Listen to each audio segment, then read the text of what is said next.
Good morning and very warm welcome to this distinguished panel and all the members who have joined for this special session. And in fact, we are into the seventh episode today. And today we are going to cover the aspect of learnings from judicial pronouncements on valuation and how far these verdicts and findings are relevant. Let me touch upon the entire ecosystem of why this topic is important. We all know that requirement of valuation report arises out of multiple enactments and regulations. Next part is that the outcome of valuation report may vary depending upon the professional skepticism and valuation methods, as they may vary from valuer to valuer.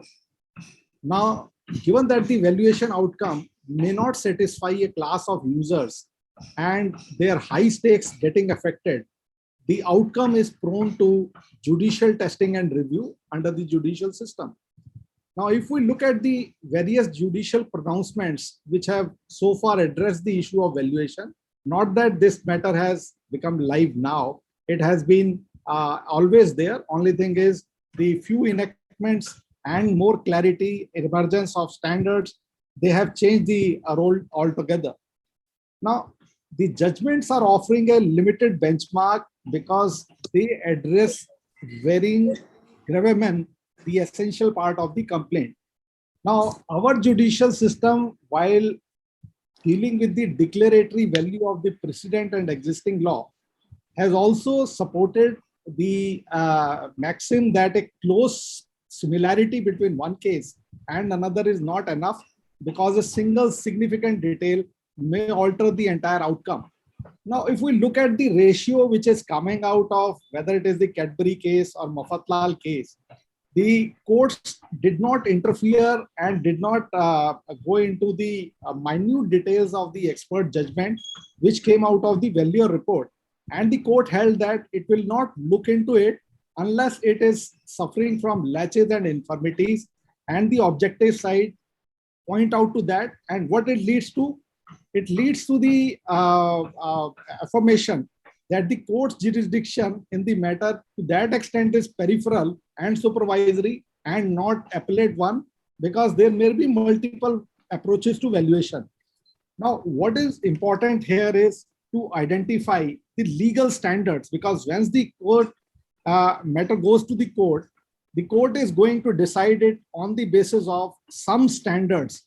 Now, these standards, once we say they are not challenging the veracity of a valuation report, because the judges do not expound but interpret the law. And I'm sure Mr. Sumit Dhadda, who is joining us today, he is an independent valuer and an independent professional. He will touch upon these elements of judicial testing and review, because we all take the position for granted that the registered value report is final unless the objecting party is able to prove that it is vexatious and suffers from laches and frauds. So with these words, I welcome CA Anil Bhandari, Chairman of the Valuation Standard Board, CA MP Vijay Kumar ji, who will be steering this session, and Vice Chairman of the Board, Mr. Sumit Dhadda, and CA Sarika Singhal, Secretary to the Board. Over to you, Anil Bhandari ji, for carrying forward the proceedings. Well, thank you, Rakesh ji, and thank you so much for kind of setting the context. And welcome, Sumit ji. I hope you are having a good day so far, and I'm sure you would love the interaction with MPV and several questions which are likely to come in. And thank you again, MPV and Sarika. Without taking too much time, I think this is something that I have been waiting for, trying to talk about the judicial pronouncements. And specifically in the light of these standards, would like to or love to know, how this is likely to change or has changed. So there have been some judicial pronouncements before the valuation standards would have been out. And now we have the valuation standards, we have an approach, we have a methodology which has been set. Would love to also understand from you, Sumit, how would this context now be different from what it was? in the coming forward, judicial cases and so on and so forth. So thank you once again, and very warm welcome to all our viewers and members today. MPV, on to you quickly. Thank you. Thanks, Anil. Belated CA Day wishes to all. And thanks, Sumit, for joining us on this discussion today. Sumit, as you are aware, generally all the valuer professionals, the outcome of their report, there is always this fear in their mind, if I can use that expression a little loosely, that these valuation reports are likely to be challenged. And there have been landmark judgments, fairly high profile cases, stakes were significant, substantial media coverage.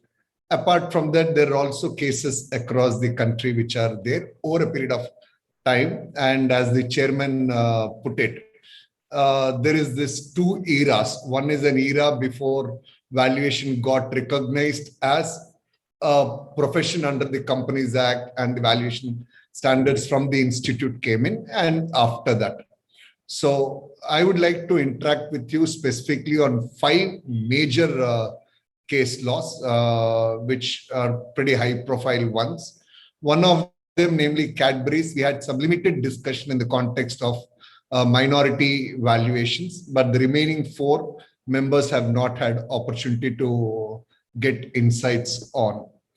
So with this little introduction, let me come to the first question, which is a very old case, and probably that was the case law which probably created interest for many of us to also look at valuation as an area of practice. The case of Hindustan Lever Employees Union versus Hindustan Lever. It was held that the court's obligation is only to be satisfied that valuation was done in accordance with law and it was carried by somebody independent. And given that valuation methods are generally not prescribed under law, except the Income Tax Act where we have some guidance, and even Income Tax Act gives you a freedom to some extent and is more of a professional judgment. In your opinion, what is the implication of this particular verdict on the valuation? Thank you, MPV sir, and good morning to everyone. And I sincere thanks to Valuation Standard Board for inviting me and giving me opportunity to share my views with you. It is just like being a participant and being a webinar audience from so many weeks, now getting the opportunity to come and share.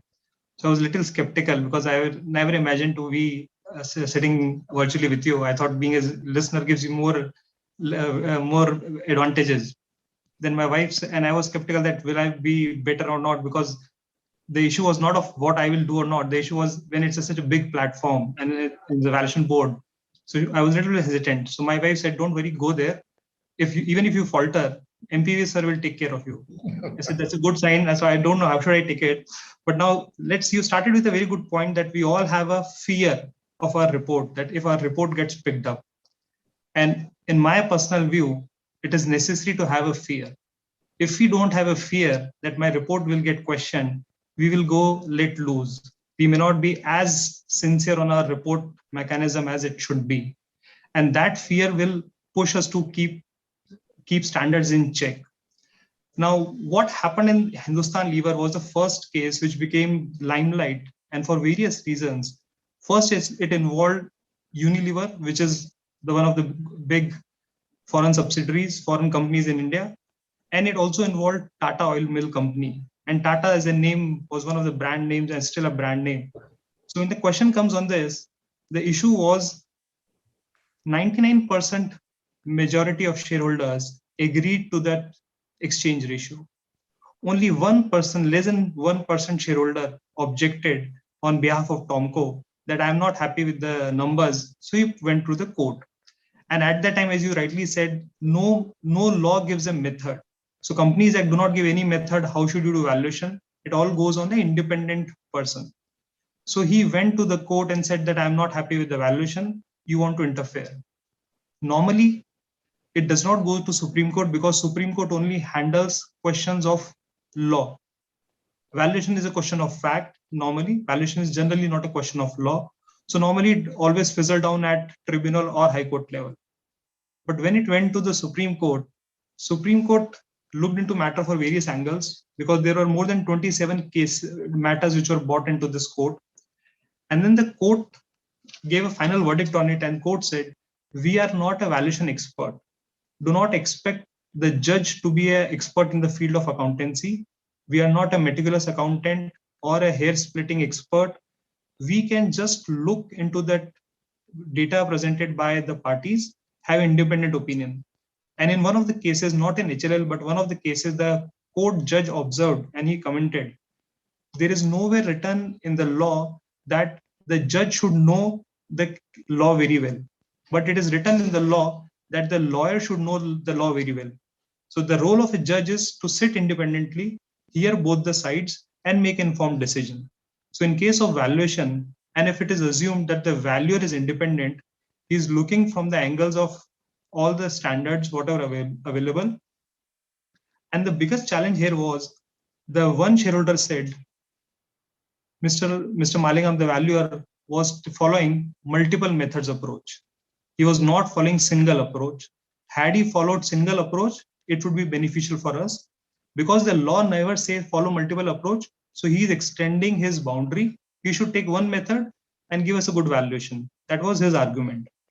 And since we had no history of valuation records in India at the time, so we normally followed what was happening in US. So in US, there was a concept called Delaware block method, DBM method properly known as, where a valuer can first do a valuation of any asset or any company based on three methods.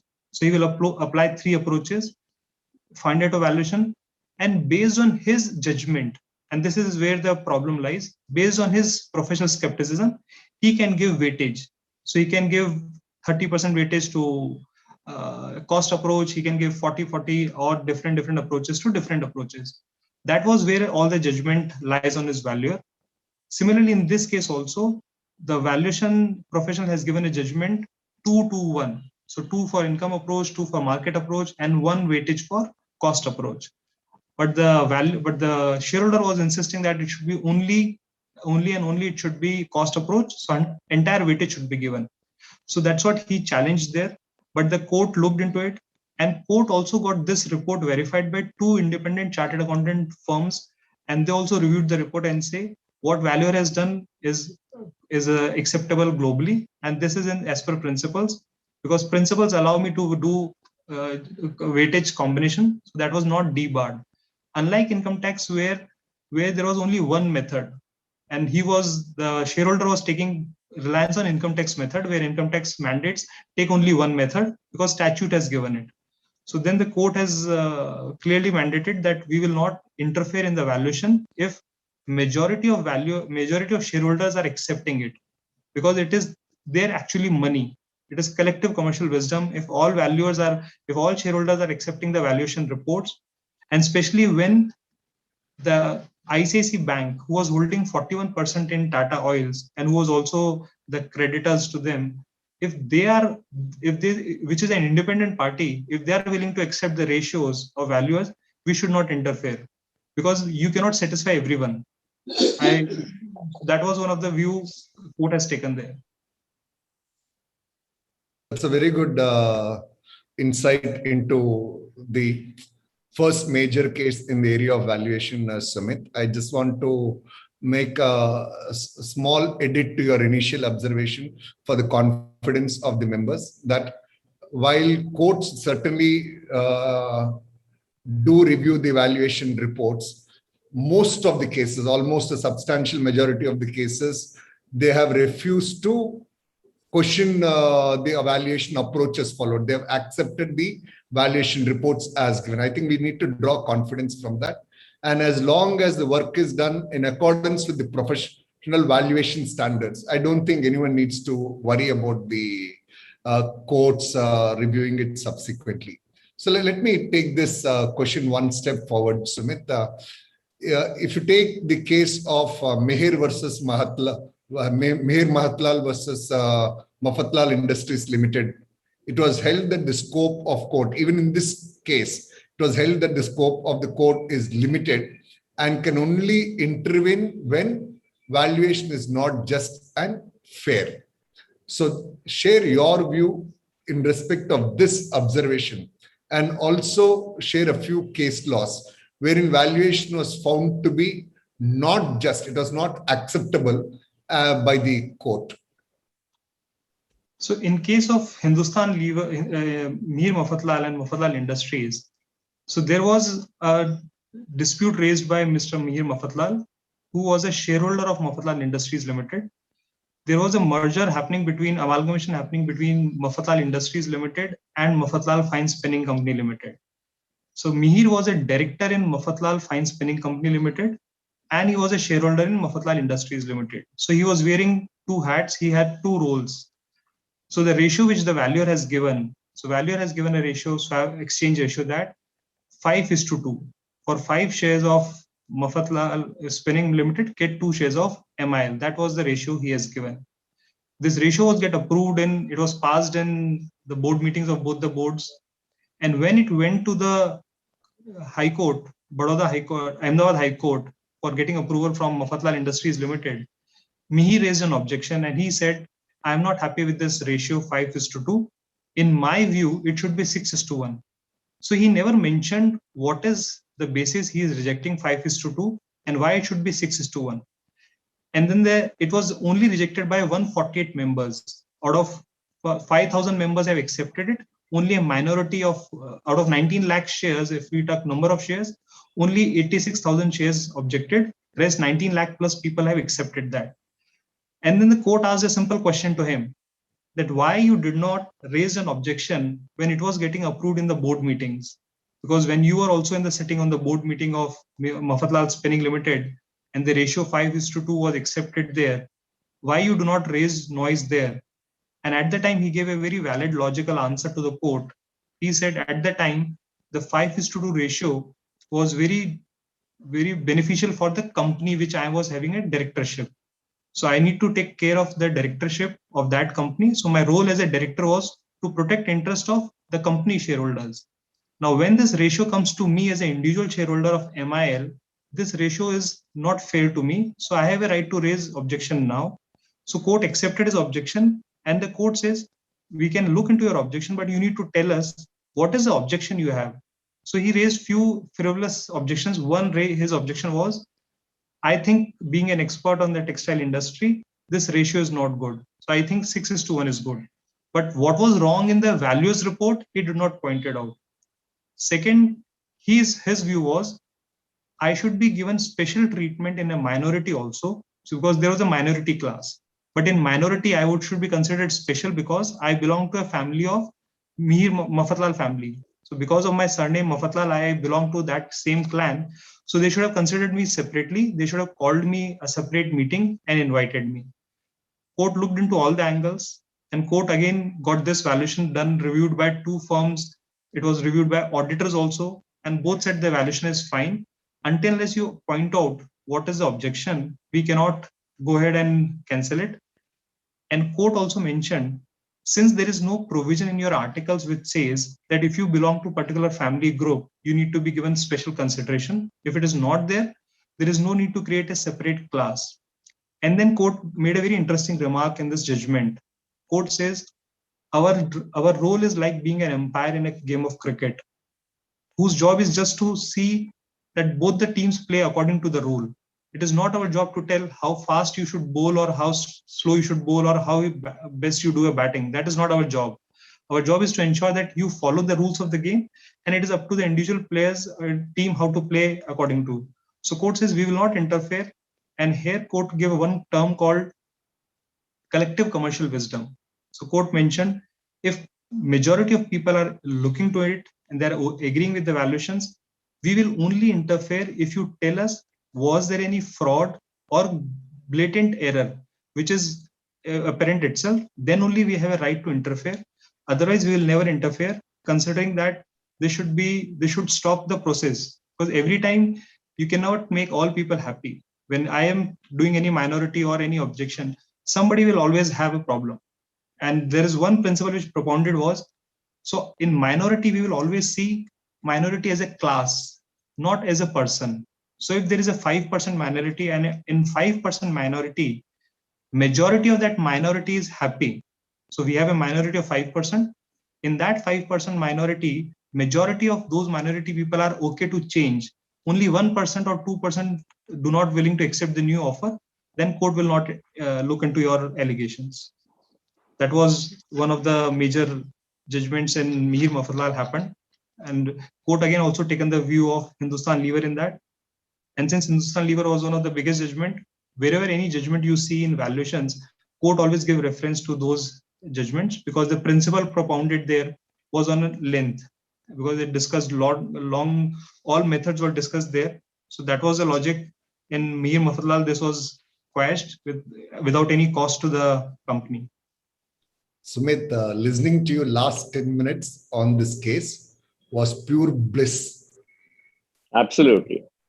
And it's worth more than the 90 minutes which we have dedicated for this. Thank you for that wonderful article. I think his summarization of the case is absolutely great, and the articulation is good, Sumit. So thank you for that.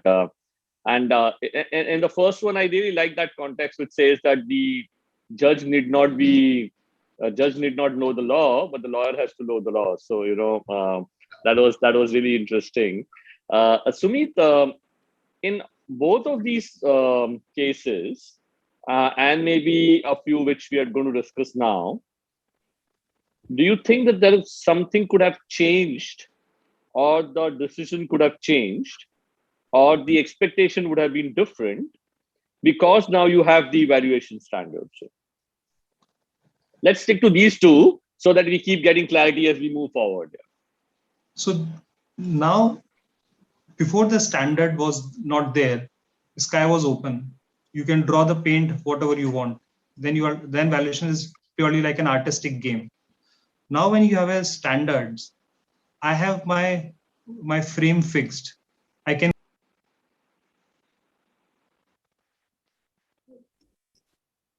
You are on mute, Sumit. You're on mute, Sumit. Yeah.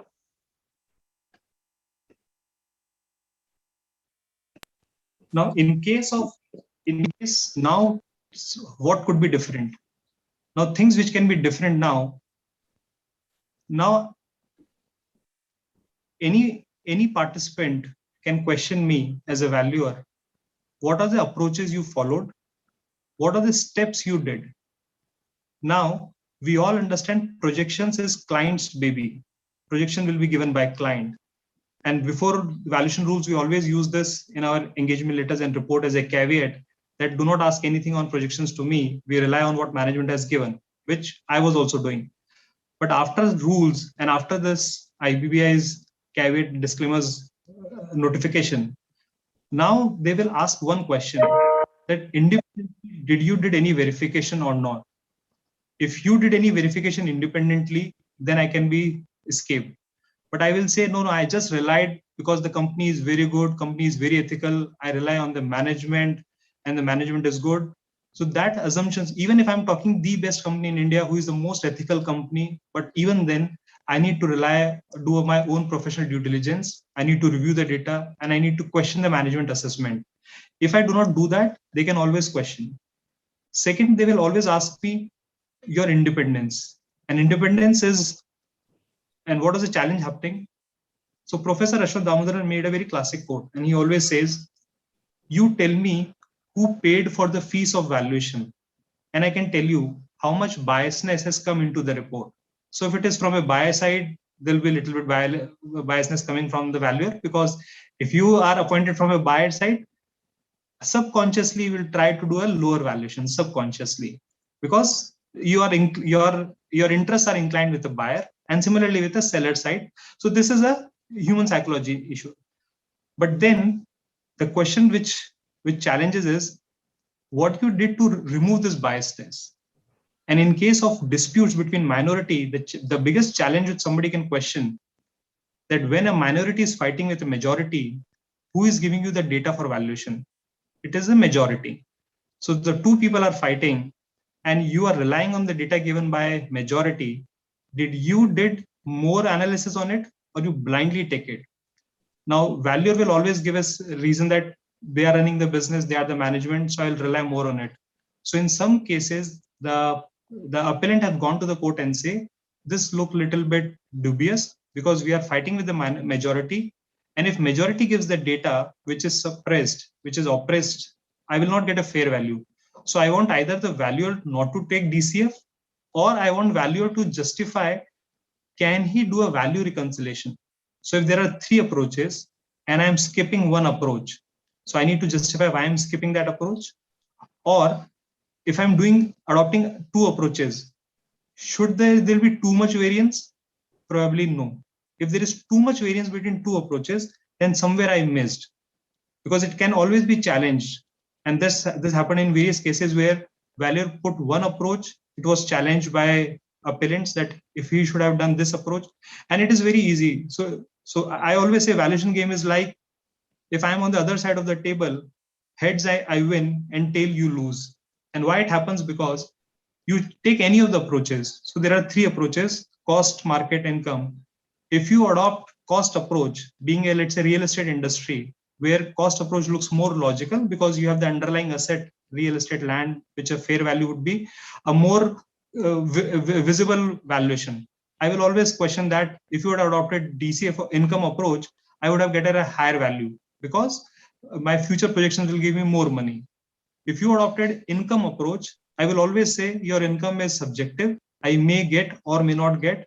Have you factored economic environments? Have you looked into economics? And let's accept we do not look much into economics. We just take oversay numbers, but real values actually go more into economics. So I could always challenge you. And suppose you say, okay, since you are a real estate company, I'm taking a data based on market multiples. So I will look into 5 real estate companies who are listed. Then again, I can challenge you and say that market multiples will give you value as of today. These market multiples will not capture the future projections or future expansion plans of my company. So it leaves a very open area, anybody to pinpoint your thoughts. So if you have not safeguarded your points very well, if you have not documented that what approach you are taking and what you are rejecting, then becomes a challenge.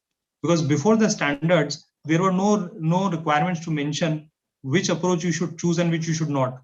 And normally people used to choose asset approach because for 2 reasons asset approach was to be chosen. First, it is less subjective. Second, client will always try to avoid using income approach because there too much complications. And as a consultant, I will charge more fees on income approach. So you will say you are expensive on income approach. Let me go for cost approach. That was a challenge people were facing. But today now we cannot take the easy approach that let's take asset approach because it is the most easiest approach. If you are valuing a company which is into 10, 20 years of business, I cannot say management is unable to provide projections. A lot of people used to say that, okay, write in your MRL, management will not give you projections. So you use cost approach. Then we asked one question to them. Have you taken bank loan? He says, yes. Have you submitted data to bank for your projections? He said, yes, we have submitted. Then how can you say that to bank I can give you projections and to valuer I cannot give you? So then I can be questioned now based on standards, because now I need to look what my standard says. So this standard will put. Yeah, I think you very aptly put it. Just one aspect on this is this always easier to get a low valuation? It is not easier to get a low valuation if I'm using all the 3 approaches. Now, why people get low valuation? It's a very interesting question you put in. It's a very interesting question. Yeah, because the litigation most of the time would come from a perspective of low valuation. High valuation, everybody is happy, right? Low valuation, somebody is not happy. If I'm a majority holder, I could give you an aggressive, futuristic business cash flows, or I could give you conservative one, or I could give you a little. I can err to give you a little lower conservative estimates, right? And that would, of course, go against the minority shareholders. And as a valuer, in fact, it is in your interest to look at conservatism in some ways or the other ways. But unfortunately, now you're valuing for everybody. So how do you look at it from a different perspective? So Sumit, back to you. So, and as it was rightly mentioned, quoted by someone, I have seen more fiction written in Microsoft Excel than Microsoft Word. So in Excel, you can do a projections, whatever you want. You can just need to tinker some numbers and entire projection goes for a toss. Now, an interesting case happened where the minority questioned the valuer saying that now when you are valuing the company and you need to give me exit, you need to give me premium. So valuer asks the question to minority, why you want a premium? Because you are a minority. He says, because if the promoters want to make a complete buyout of 100%, my share has a value. So being a minority, you give me first the value of the business, then also give me premium to sell him. Then they looked at the standards and the standard says, in that case, I need to give you a minority discount because your 1% share will not be able to take any decisions. And if you're not able to take any decisions, your value will be less than the business value. Then he changed the stand. No, I'm happy. What do you want to give me? Give me at least the business value. So that's the way people look into the aspects. Yeah. So I don't know. I don't know whether to debate the standard there or not, but we'll keep it for some other time. Because getting that 1% and selling it to somebody else could also have a strategic value, and a premium may be justified in that case. So anyway, my objective was only: is it easier to get a lower valuation than a higher valuation? And I'm not sure if kind of you've answered that, but maybe MPB is mathematics is also pretty good. So MPB, this question is to you: is it easier to get a lower valuation compared to a higher valuation? The answer is like this, Anil. If you look at it from the profession's perspective now, whether it is standards or the way IBBA regulates it, I don't think we have an option of either giving a higher valuation or a lower valuation. It has to be the fair valuation. So somebody can perceive that as a low valuation. That's a different issue. But as a professional, I don't have an option of working towards giving something as a low or a higher valuation. So that's how I would like to conclude.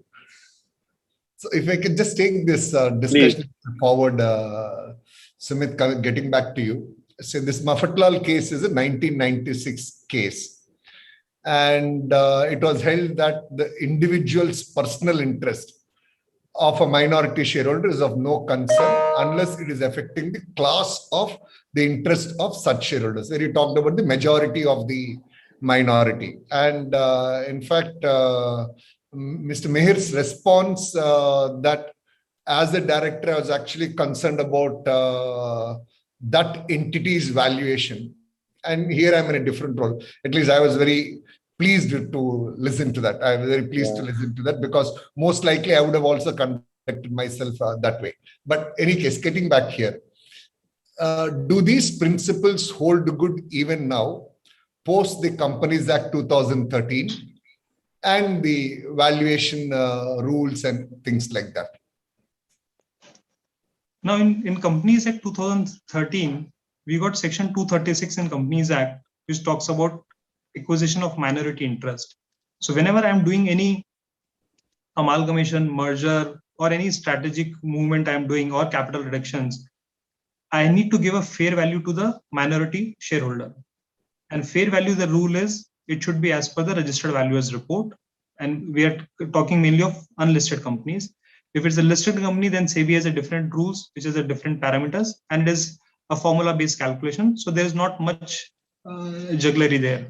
But the challenge and the dispute will always come in the minorities, because minority always have expectation of getting more.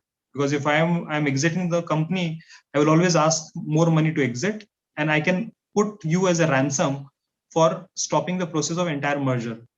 So nowadays, after Section 236, if I get a valuation from a registered valuer and I justify all the parameters of standards, then this problem would not arise. Because earlier there was no standard, so anybody will come and object.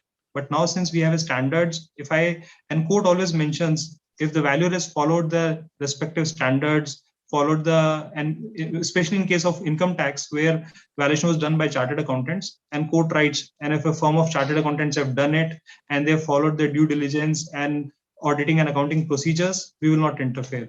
So similarly, in these kind of cases today, these judgment will hold good. If we get a valuation properly, then we can always take a plea that we are looking for a minority as a class, not as an individual. If you look for a class and you justify, then it should be fine.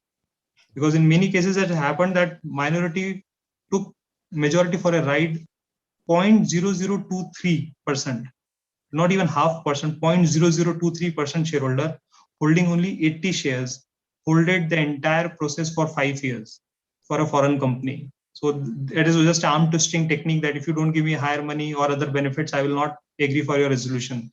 And court always have a tendency to listen to the minority, because ultimately court is only place where court need to give ear to minority.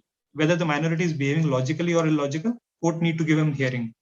In that process, the business gets lost. So that's why they try to get a now valuation report full proofs. Only thing, Sumit, is that 0.0023 absolute number of 25 lakhs, or is the absolute number of 250 crores or 2,500 crores? So I think that would make a difference. That I think courts should also apply that yardstick. Okay, getting back here. So in the case of Sultania and another versus SEBI, the court cited the Mafatlal case and held that since no principle of valuation has been departed, and hence the court would not interfere with whatever is the valuation given by an expert. In most cases, similar approach we have observed being taken by the courts, which gives an impression, this is what I was mentioning earlier also, which gives an impression that valuation reports are often treated as sacrosanct by the courts and they're rarely disputed. Is that a fair inference? That is absolutely fair inference. And in many court judgments, courts have said many times that we are not experts. It is better to leave this process to the experts of accountancy, and they are best aware of it. We are not experts in mathematics. And the court job is not to look into mathematical accuracy. They say court will only and only interfere if you can point out there is a serious fraudulent activities or a gross negligence in valuation done by any of the valuers based on any principles. Just because your opinion differs, because you say he has taken 2 methods and I would have asked him to take 3 methods or 1 method, value differs.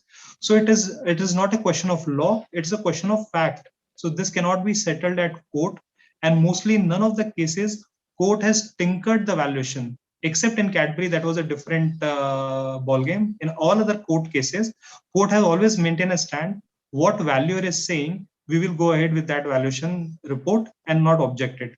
So what was happening mainly in Sultania before? So we all know that computers made an entry in India in 1990s, where people started using, and Microsoft Excel came. So before that, DCF was not used much, because if you don't have Excel, it is very difficult to work on spreadsheets manually. But after this computers came in, DCF became the preferred choice. And it became the preferred choice because your value can be leveraged high. Even if, and in fact, in lot many court judgments, court have also mentioned, for a current loss-making company, even if you can issue shares at premium, provided you get a valuation based on discounted cash flow methods. So in Sultania case, the valuer did not took the approach of income approach. He removed discounted cash flow method, and that caused a challenge. And the lady and the Sultania, and in Sultania, what was happening in Sultania? They took 5 reports. In Sultania, they got 5 reports. In a SEBI, they got 5 reports where in the 5 reports, SEBI accepted only out of best 3 reports. So SEBI appointed 3 valuers, and SEBI got a highest valuation of 64 rupees. But whereas the minority, Mr. JL Sultania was one of the minority, he got a valuation of 500 rupees approx from a valuer. So all other valuers have given 40, 60, 40, 60, that's the range. He got 2 reports from 2 valuers. One gave 490, another gave 520, that kind of number. And SEBI rejected these 2 reports. SEBI did not mention that why we are rejecting, are we have a problem with the valuation method? SEBI only view was, these 2 are not appointed by us, these are appointed by the appellant. So when the appellant himself is appointing, we do not rely on the independence. So we will only go with the valuation reports appointed by our valuers. And they appointed 3 three big firms of CA firms at that time who were doing valuations. So here the minority interest was, SEBI was not taking care of minority interest. SEBI was taking care of majority interest. Then it went to the SAT, Securities Appellate Tribunal. They lost at, the appellant lost at SAT. Then he went to Supreme Court. And then Supreme Court said, SEBI has no personal interest in any of the case. SEBI will follow what is beneficial for all shareholders. Just because some minority like a higher value does not mean SEBI should take higher value approach. So in this case, SEBI has went for all the three approaches, and SEBI did not rejected the third reports. Okay, but just from a research perspective, Sumit, have you had opportunity of understanding the value reconciliation between this 64 and 420 or 490, whatever is the number? While I understand why SEBI rejected it, why Supreme Court held the position, just from an research perspective. Sorry, can you just please repeat the question because I lost your. Okay, Sumit, what I was saying is, just from a research perspective, for our understanding, while I do appreciate that SEBI has said it's not appointed by us, independence is at question, Supreme Court also took a similar view. Have you had an opportunity of understanding why so much of a gap came between 64 and 490? Any insights on that?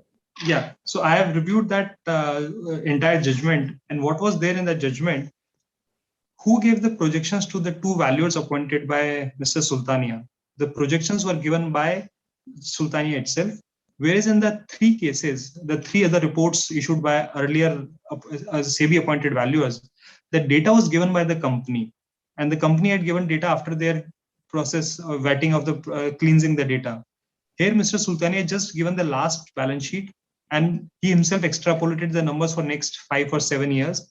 And if you take growth, so if my peer is growing at 10%, not necessary I should also grow at 10%, because there can be a different combination mix. So that was happening in this case. So here they were taking very high assumptions that caused the mean difference. That's a very helpful insight, Sumit. Thank you. You mentioned about the Cadbury's case, and on Cadbury's case, we had some discussion in one of the earlier Sundays. In that particular case, if you recall, the Bombay High Court ultimately used the average value of market approach and DCF approach, which is the income approach.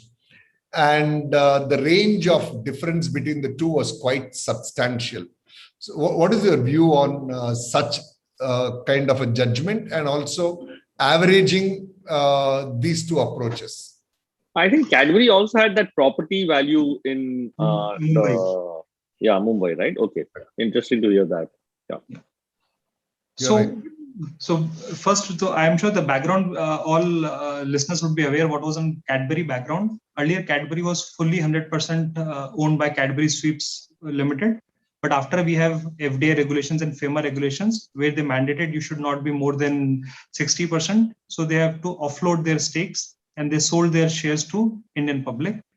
Then again, FEMA liberalized, and then FEMA allowed that now you can have 100% shareholding. So they went back to acquiring 97% approx they acquired from all public, and only 3% was left. And now, if these 3% were not willing to give, they went for capital reduction approach. So when they went for capital reduction and they need to get a fair valuation, two valuers of CA firms gave a valuation report of 1340 approx. So they gave this number that the buyback price of reduction price is giving 1340. So 19. So, and I always say it's like a Don Bradman test cricket score average. 99.96 people accepted that number. That okay, we are fine with this number. Only 0.04% of the dissenting shareholders holding 12,000 shares approx, they objected that we do not like this value, we want a higher value. So they went to the court, and court looked into that, and court asked Cadbury, do you have anything? So Cadbury was willingly happy to appoint another valuer. Cadbury said, if these are not happy, let me go and appoint another firm and get a valuation done from them. So Cadbury appointed one firm and they one valuer, they give a value. So they give a value of 1743 approx by using CCM approach. So they use market multiples and gave a value. Then the shareholders, now what is the problem of giving listening all the time to minorities here? So when court accepted minority view that yes, you are not happy with value, we will give you another value. So minority again raised a noise that now we are not happy with the 1700 value also, I need a more higher value. Then court says, okay, if you want, I'll again ask the valuer. So court asks the valuer that you have ignored DCF approach. We suggest you also take a DCF approach. So the valuer also take a view that, okay, when I was appointed, I was asked to do fair value, whatever base I apply. So I was not supposed to take, but now since you are asking me to do, I will take DCF approach also. So he has taken DCF approach also and give a valuation. Now, again, the minority raised an objection and only 0.04. Rest all were happy to take whatever money is coming, but they were not happy because court said, now we will do a averaging of what the income approach is giving and what the market approach is giving. Let's do a average. And once you do average out, whatever is the fair value is coming, that would be a price given to minorities. And now the minority was very smart. Now there is various objection. They say this 50-50 is totally wrong. Why 50-50 is wrong? Because they say DCF should be given much better weight. They should have given 60 or 70 weight to DCF and market only 30 or 40 because market is only giving me current date value. But DCF will give me future date value, my future projections of the company, future business expansion. The value will come in future. So I should get a higher value. Then they went for challenges. And the challenges they went for, they said, first, the most comparable company to Cadbury was Nestle. Nestle was growing at 11% continuous period because I'm sure you all know that at the time Nestle was one of the best selling chocolates and other things. So Nestle growth was 11%. The firm which did a valuation in DCF, they took 6% terminal growth rate. So 6% was a growth rate they have taken. And that was become a contentious issue that why 6%, why not 11%? Then the valuers give a reason to the court that you cannot expect Nestle and Cadbury to grow on the same path because Cadbury is only into Cadbury chocolates, whereas Nestle is into multi other products. So I cannot compare it 11 to 6. Then they raise another issue that this Cadbury is taken over globally by Kraft Global Company. So there is a company called Kraft that has acquired Cadbury globally. So they say that we should also get the benefit of acquisition of Cadbury Global in India. So valuer said this is too far stretch imagination. If your parent company in a globe in some foreign jurisdiction is acquired by some other company, that benefit I cannot give you an Indian valuation. So that they also rejected that. Then they said that after the valuation was done, so this was a 2009 period, and when the valuation was done later on, there was a property in Mumbai, prime property. So at the time of valuation, it was taken at a circle rate valuation. So whenever the valuation, who would have done the valuation, they consider it as a surplus asset. So for a surplus asset, you go for a fair value, and the fair value could be circle rate or whatever the value you think a market can give in a normal scenario. But this property was sold after some months, and the sale price was very, very high price. So they said that I should also get the benefit of that. So the price you sold, that should also be given to us. But the valuer view was, I'm doing a value at point of time. I cannot change my goal post again and again. So I will not give you anything which happened after my valuation report. So I will not consider that. So that was a challenge they put it. And then court said later on that enough of the noise, whatever the valuation now we are giving, you need to close it. And then they call it's a squeeze out of minorities. At one point of time, we will listen you, but then objective of the law is, and the capital action scheme is the value is fair to all minority. The court took a consideration. The non-promoters holding in the minorities, if the non-promoters holdings are getting the major value, they are happy with it, that should be acceptable. 100% people can never be happy. And they also put a very interesting question, and which actually changed workings in DCF. They asked that the consultant have taken the valuer has taken a tax rate of 33%. So at that time, 33.99 was the tax rate. So he has taken a 33.99 tax percent in considering tax outflows, whereas Cadbury was enjoying a lot of carry forward losses and it was paying tax only at 20% because of foreign investment in India, opening factories in backward areas. So there were tax exemptions were there. So they are actually paying only 20%. So the valuer should do only 20% valuation. He should not do 33% because he's taking a fixed slab rate.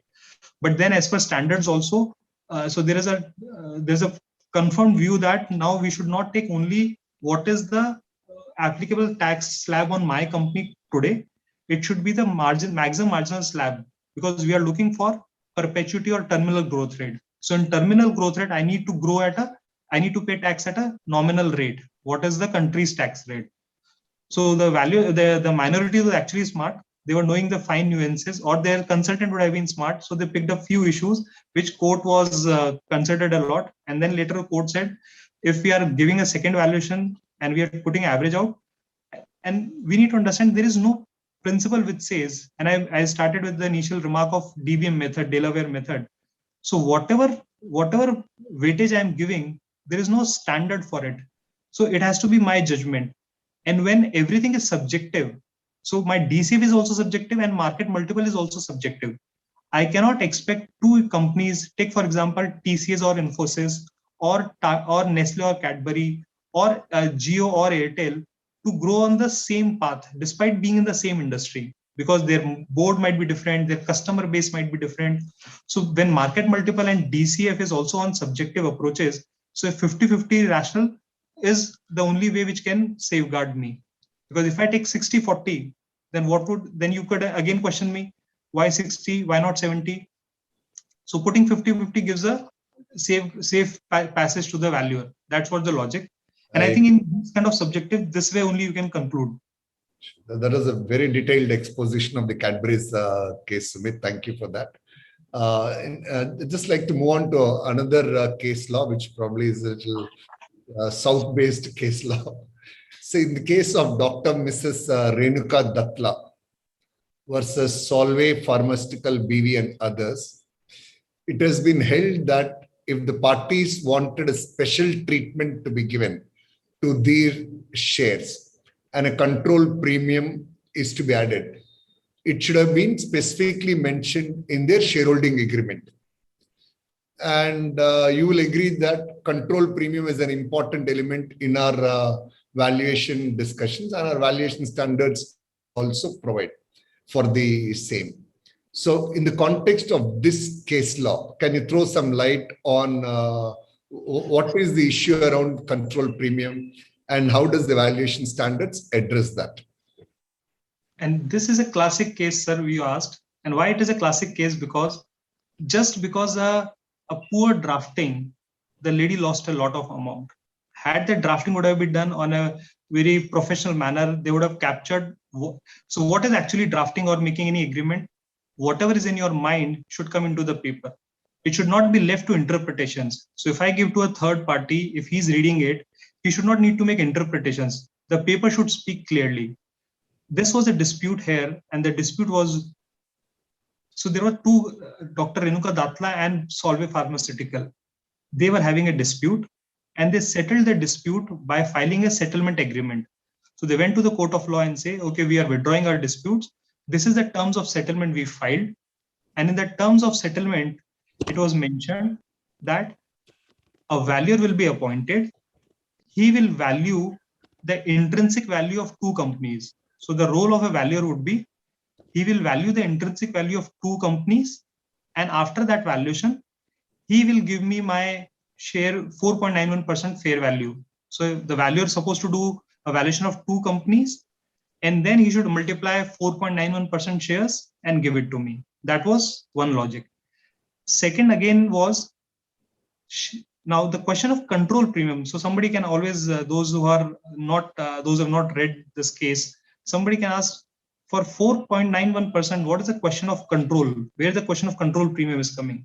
So question of control premium was coming because in this period, when this case was happening, foreign companies can acquire only 75%.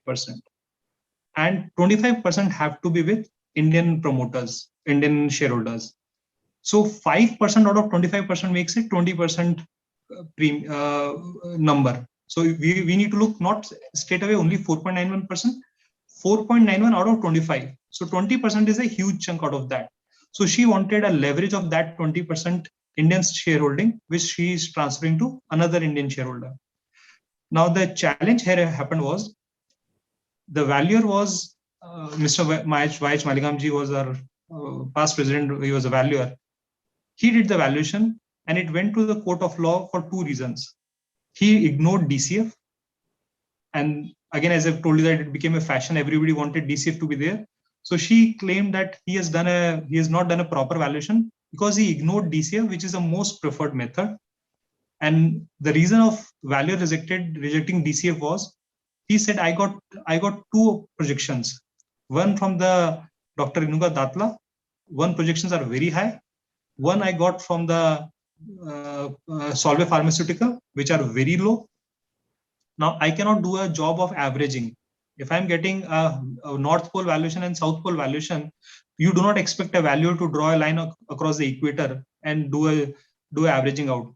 So he said, when I'm not getting independent valuation and the two valuations which I'm getting is a huge difference, the best thing I can do is I can ignore this. So he ignored this approach. He ignored the DCF valuation and he went on two approaches, asset approach and earning approach.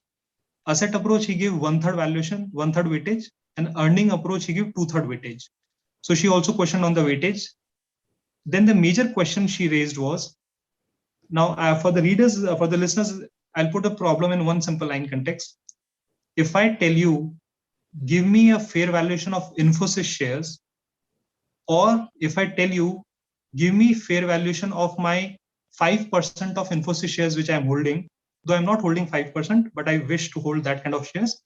But I'm saying, if I say, give me a fair valuation of Infosys share, or I tell you, give me my fair value of 5% of my Infosys shares, is the answer will be different? For sure, the answer will be different, because when I'm valuing any company as a whole, the answer will be different. But when I'm looking for 5% specifically for me, the answer will come different. So she expected that the valuer would have given 4.91% value of her shares. What valuer did was, valuer just did a valuation of the two companies, two entities, DPIL and DIL Limited. Two entities did a valuation, get the value and multiply 4.91 and gave that value to her. She said, you should have given me my control premium and you have not valued my 4.91% shares. You just valued the company. So there is a difference between what you valued and what I was looking for. And valuer was very modest. Valuer admitted in the court, sir, I'm not competent to decide what should be done. I just simply went by what was written in the terms of settlement. In the terms of settlement, it was written, I need to value the two companies and after that, give 4.91 from that share. So according to me, what I did as per the terms of settlement, then court again looked into it and court said, valuer has done a perfect job. He looked into the valuation as per terms of settlement from that angle. What you had in your mind, if you would have put properly in paper, valuer could have actually looked into it. You can't expect the valuer to make assumptions, something which is not there. So that way it was mentioned that if your drafting is poor, or if you do drafting on your own, do not take help of professionals or do not give a proper thorough mind, it can cause a lot of damages. So she lost a lot of money because of poor drafting. But that's what the way it is. We need to always go by terms of settlement. Yeah. In fact, when the settlement agreement was drafted or before that, people would have thought, had she been the buyer, it would have been favorable to her, you know. So, and I know a lot of shareholders agreements between 1960s, 70s, between joint ventures. They all talk about entity valuation as the basis for shareholding transfer. They don't bother about the quantum of shares being transferred. But now, if they were to leave it to the valuation standards, then all of these elements like quantum, control, discount, all of that would have got factored in. But in any case, as you rightly mentioned, I think agreements do matter and people have signed it with a very open mind. Just a couple of very interesting questions from participants. Sumit, Anil, would you like to take a couple of them? Go ahead, MPV, go ahead. I'll also chat. Please go ahead. The first of the questions is, in the case of an unlisted company exit option, valuation is done by a registered valuer and fair tested by a merchant banker. The scheme was approved by 90% of shareholders. Can NCLT order for a fresh valuation? In my view, only and only if the objector would have raised a question on the fundamental gross errors, then only NCLT can ask for evaluation. Got it. In the HLL case, Mr. Malegam, who was the valuer, was also a director on the board of Tomco. Yeah. And Tomco was the transferor company. And under current law, he would have had a conflict of interest. Based on this premise, can HLL case be distinguished from and not followed in today's context? But I'm saying, why under current law, MPV, why wouldn't it be a conflict of interest under any law in the past or the future? Yeah. So Anil sir, Subir. Sorry to let me chip in here. It's a very interesting question, and the case of HLL. One of the objection made by Mr. Jaju. Mr. Jaju was the shareholder holding less than 1%. He said, I have serious objection on the valuer's appointment because the valuer is a director of Tomco, and Mr. Jaju was also a shareholder of Tomco. So he says, it's a strong conflict of interest and it should not have happened. And court asked one question and that made the entire story clear. And court says, so you tell me, if Mr. Malegam is shareholder of Tomco, is a director of Tomco, and he did a valuation, which shareholder should cry? The Tomco shareholder should cry or the HLL shareholder should cry? Who should come in the court and say, I have an objection because the valuer is from other company? If he's a director of Tomco, should he favor Tomco? Logically, we are just talking logically. Should he be inclined to Tomco or should he be inclined to HLL? The objection that he's a director should have been raised by HLL shareholders, because they could have always come and say, we think the ratio would not have been better because he's favoring Tomco because being a director of Tomco. Now, why it was not challenged at that time? So today the situation will be totally different. In 1990s, why it was not challenged? First, corporate governance was not much in India at that time. There were no laws in Companies Act. Second, the court said, and the reason court said is, Mr. Malegam was a man of high knowledge at that time. Today, he's also a man of high knowledge, but in India, he was considered very high learned in terms of handling these big cases. Second, he was not holding any single piece of share. Had he been holding a share in Tomco or HLL, then the case would be different. His position was just an independent director. And the court went on saying that both the companies HLL and Tomco relies on his professional skepticism and skills, then only they appointed him. Because HLL also knows he was on the board. So it was not a hidden fact that HLL does not know he was on the board. And HLL and Tomco both jointly appointed him. So when both the buyers and sellers are willing to appoint a person and both have faith on his professionalism, we should not question. And that was rejected. And that is the reason this argument was rejected, and they say it is fine. Now the question that somebody asked today that cannot happen. Because my valuation rules. Today also see the rules. Law won't allow. Law won't allow. Law wouldn't allow. Yeah. Exactly. It's not just that you conduct yourself independently, you should also be seen to be independent, So correct. That's a nice question, actually. And can you throw some light on the Maharashtra Scooters versus Bajaj case? Sorry, I cannot get in. No, one of the participants has asked some insights on Maharashtra Scooters versus Bajaj Limited case. No, I have not gone through that case. Yeah, I also don't have insights on that. Okay. Okay, let me come back to another case law before I can come back to the participants' questions. We have this case of income tax issues. Of course, we did have a counsel colleague who was a very good subject matter expert articulating this. but there are few people who have still raised this observation in the context of tax-related case laws. We have this 56(2)(10) on issue of shares, where it is often taxed by the assessing officers.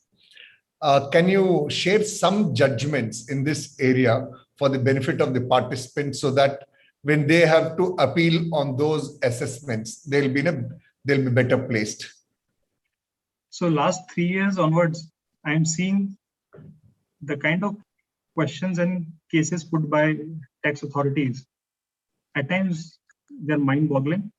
Sometimes they're asking very strange questions. And I'll give you one example. What is a strange question they asked? So what does Rule 11U says when you are selling a share? Rule 11U says, do a valuation as per 11UA method, and whatever the fair value is coming, that will be considered for transaction purpose. So in one case, 11UA valuation gives 100 rupees, the example, that this is a fair value coming as for 100 rupees. The seller sold at 500 rupees, which is perfectly fine because I can sell at any higher price. That law should not be a problem. But what the law tax authority made a problem. So he said, the tax authority says, for your capital gain purpose, I will only take 100 rupees as a fair value. That is your 11UA value. The difference 400 extra, I will charge you as income from other sources. Now see the difference, what is happening. If I'm taking a capital gain, I will have a long-term benefit, I'll have indexation and other benefits. Now if you are taking me as income from other sources, which I will not get any benefit, I'll get fully taxed out. So this was questioned and it was later on rejected. Now, one challenge which we always face as a valuer, and the biggest challenge is, and we need to understand simple concept. I have a land in my company. I opened a company today and the land value is 1 lakh rupees. That's the cost we bought it. Now, after 5 years, now the fair value of this 1 lakh land goes to 1 crore rupees, the fair value. But in Companies Act, still it will be as a cost only 1 lakh rupees. Now, if suppose after 5 years, I need to issue shares, should I issue at 1 lakh rupees only, or I should ideally issue at 1 crore rupees, considering Companies Act fair value? So logically, it should be 1 crore because that's the fair value of asset at that day in Companies Act.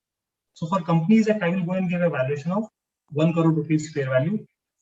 Client will always come with an objection and say, put it at 1 lakh only, because when I go to income tax under 11UA for issue, it says use a formula A minus L, that where the asset should be at book value. In case of issue, the asset should be at book value. In case of transfer, the land should be fair value. So when I'm issuing shares, put it at 1 lakh only, because then I will not have a problem with income tax. But logically, does it make sense logically? Probably answer is no. Because how can I allow somebody else to join my company and take benefits for something which I am doing for last 5 years? So logically, I should issue shares in income tax also at 1 crore rupees logically. But people are only reading half rule. The rule says follow A minus L formula or DCF approach. They were only stopping there. But then there's one section which you go one line further, which says, or if you can substantiate fair market value of the asset on the date of issue. So if on the date of issue, I can substantiate my circle rate of land is at least 1 crore rupees. And if I issue shares at 1 crore rupees, there will be no problem in that.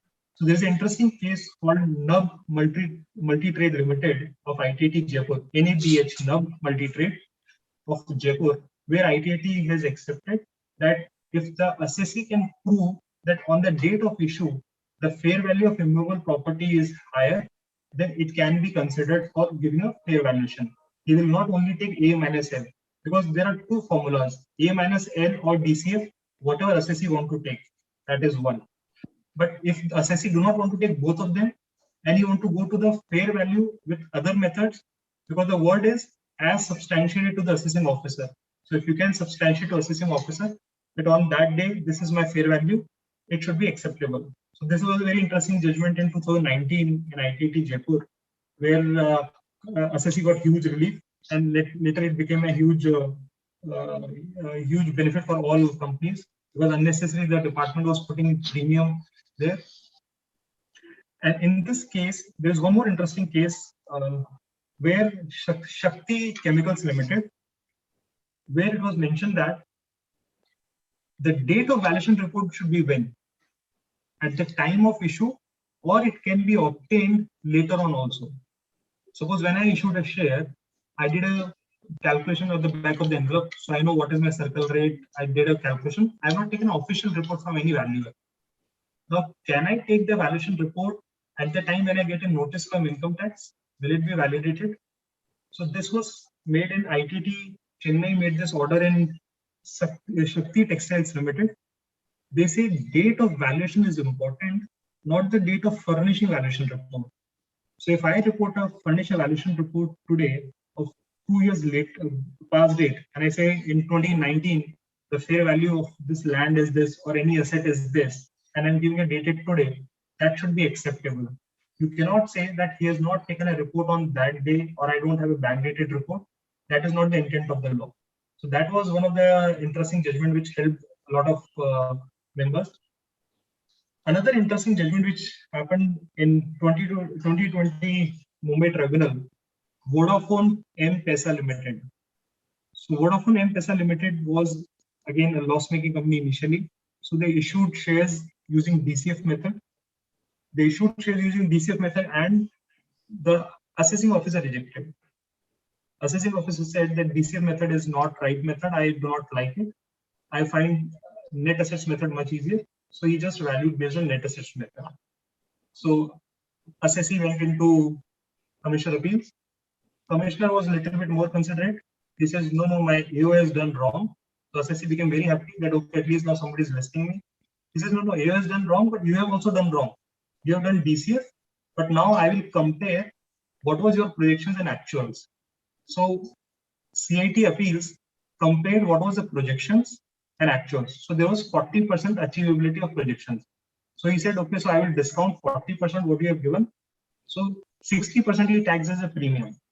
Then assessee again went to tribunal, and then tribunal said, we do not see the CIT Appeals to do work of his appellate authority. It looks like he's working for a, so they made a very categorical statement in the judgment. They say, it looks like he's working on to achieve maximum revenue for the government.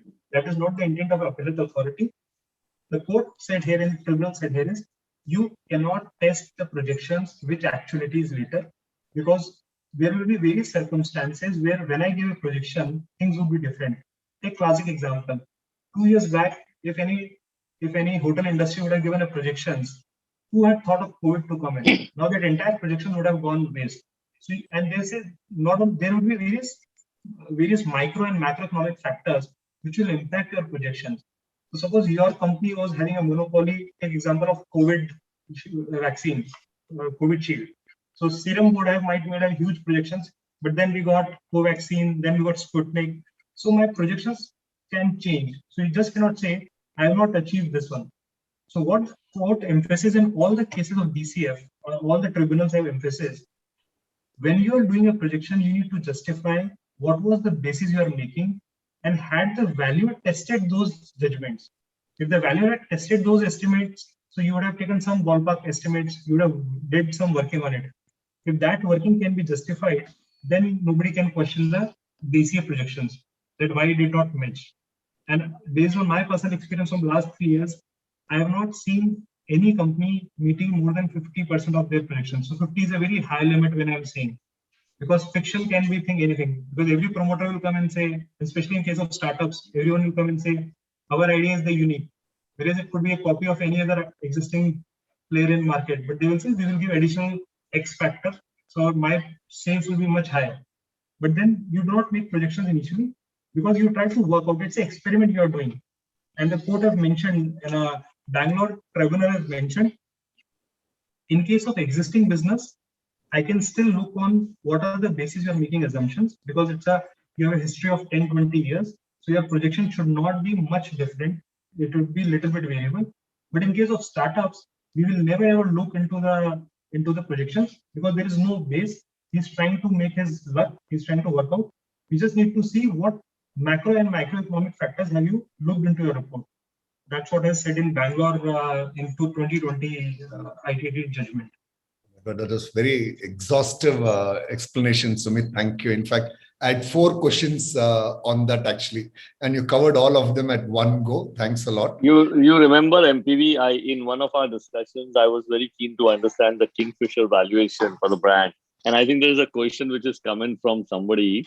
So if you don't mind, I'll go ahead and ask to meet Please. So can we discuss on the Kingfisher case law on excess valuation of brand, which was relied by banker, resulting in significant loss to the bankers? So Sumit, to you, I'm very keen to understand this. So this Kingfisher is an interesting case, but before we go into the case, we need to understand one thing.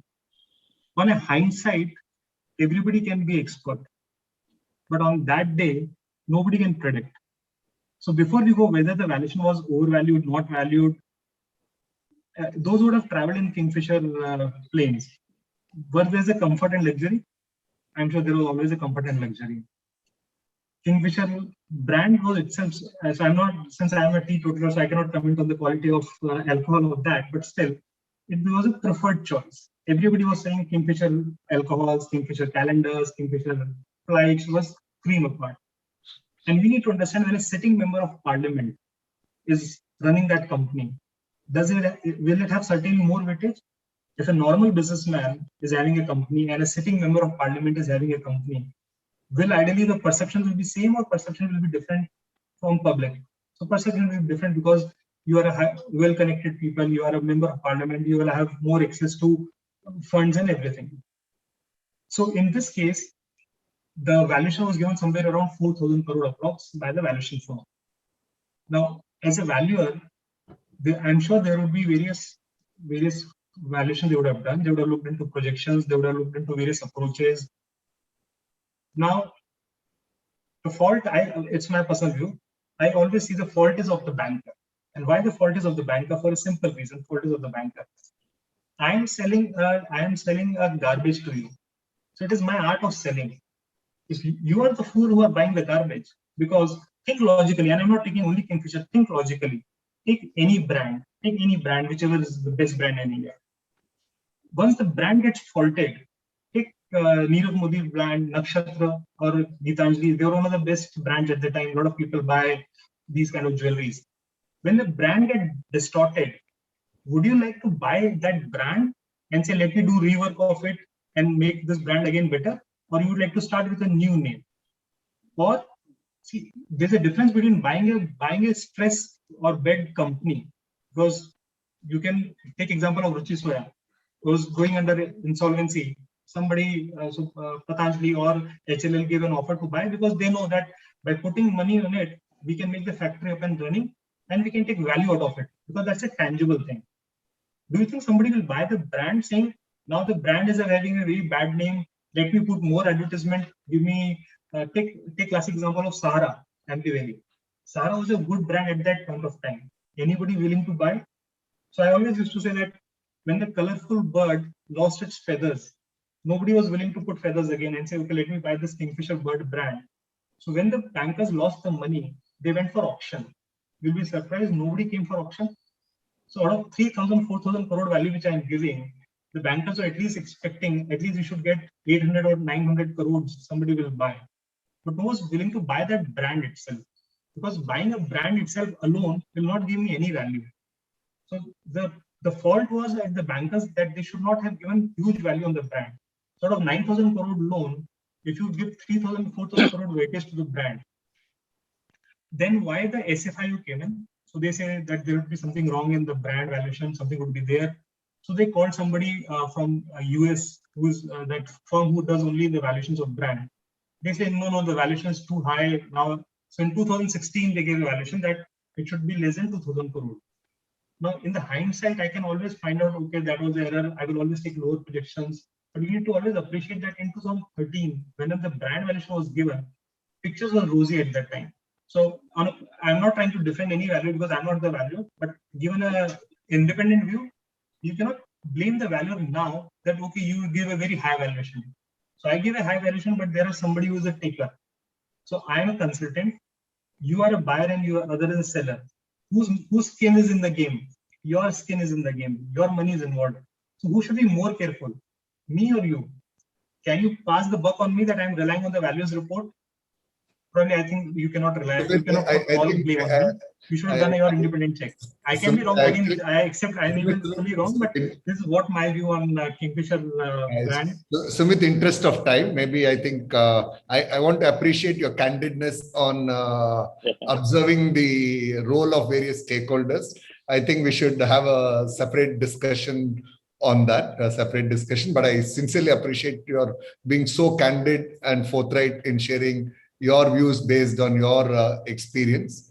But nevertheless, I strongly believe assets have value as long as they are a going concern, doing well and all. So brand is also one such asset. So brand individually does have value, and there are many transactions which have happened where somebody buys only a brand.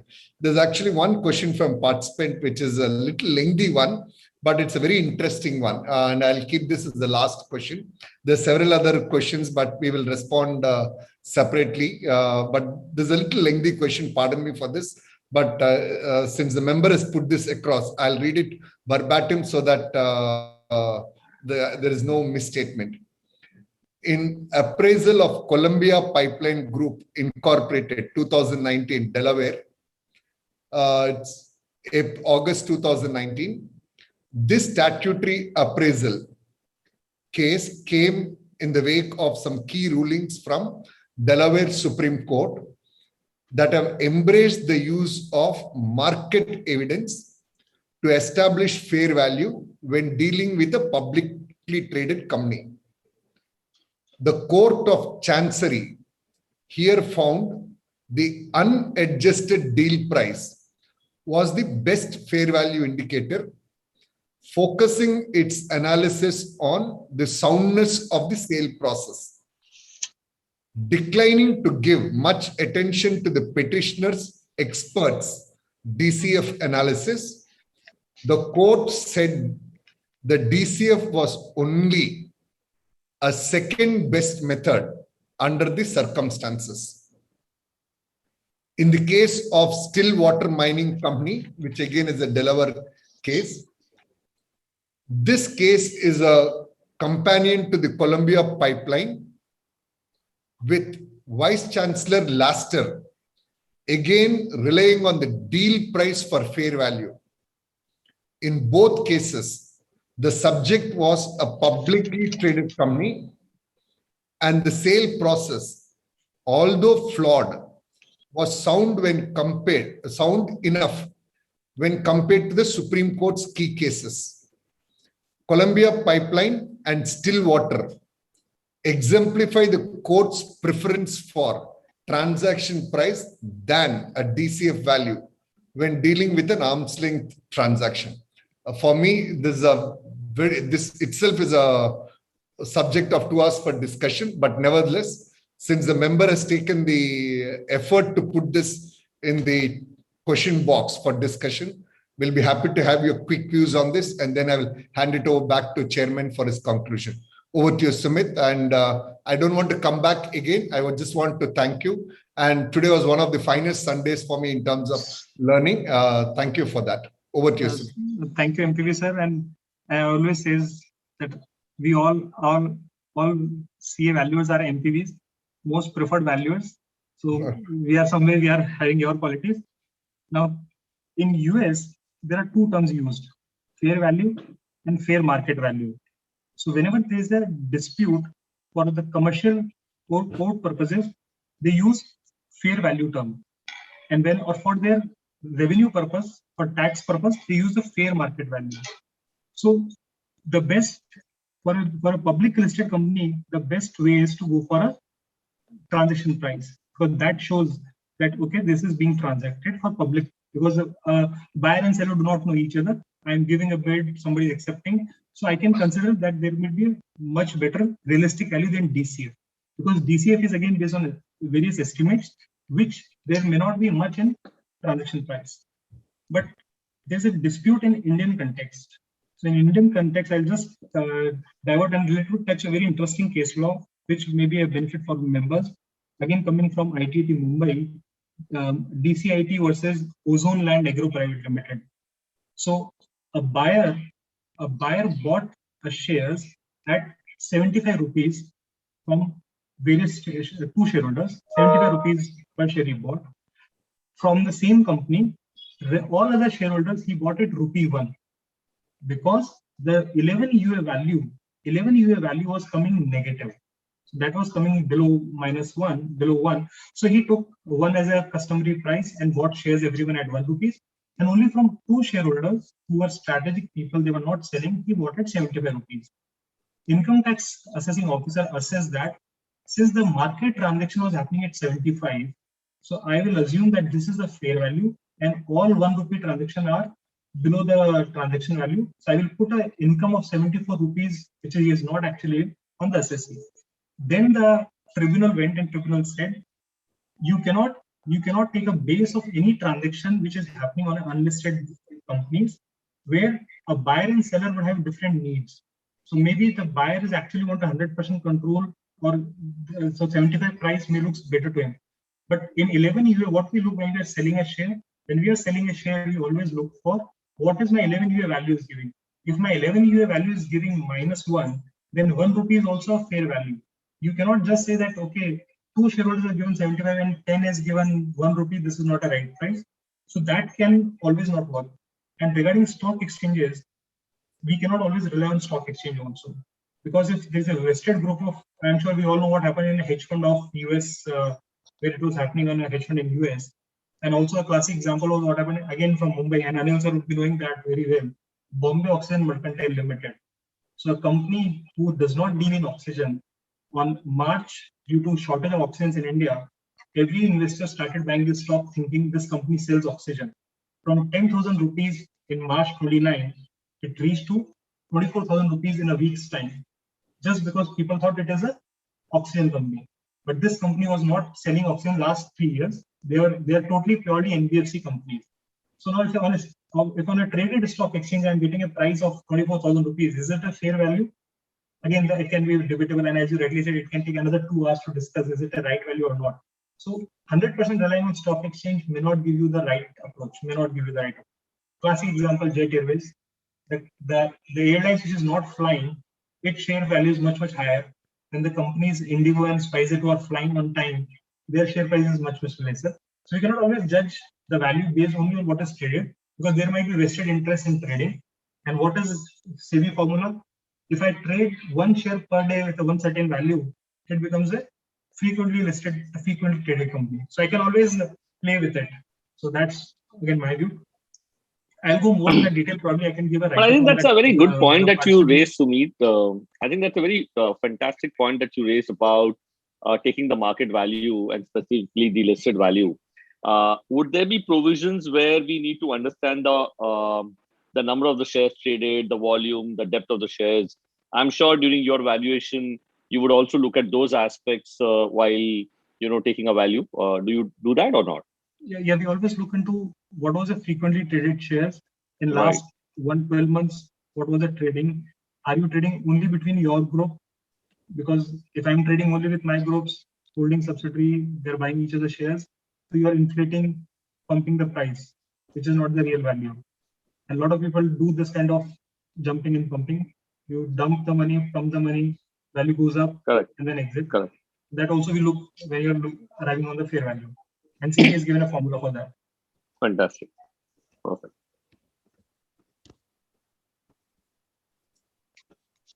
So back to you, MPV. Over to you, Anil. I think we are almost close at 12:30. No, I think the short story of the long story is that I think this has been a fantastic session. I think it has been a good idea for us to kind of discuss and debate about judgments. I think they always hold value.